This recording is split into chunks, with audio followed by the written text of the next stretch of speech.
వాళ్ళను ఉద్దేశించి ఒక చిన్న కవిత. కవిత పేరు ఆనకులు. ఆ నవ్వులు పాల కడగ పొడుగులు, ఆ చేతలు కల్మషం మెరుగని జ్యోతులు, ఆ ఆటలు సెలయేరు ఊటలు, ఆకాశానికి నిచ్చెన వేసి ఆనందాన్ని ఆహారీగా మార్చి హరివిల్లుకు రంగులు అద్దే అల్లరి చిల్లరి పిల్లల వాళ్ళు రేపటి భవితకు దివ్యవాడు, రేపటి భవితకు దివ్యవాడు.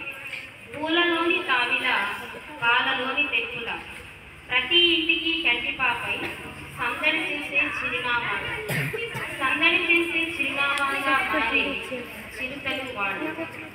వాళ్ళ పోసి నవ్వులతో వెన్నెల చిన్నపోతుంది, వాళ్ళ ఆటపాటలతో ఆమని అవసరం లేదనిపిస్తుంది.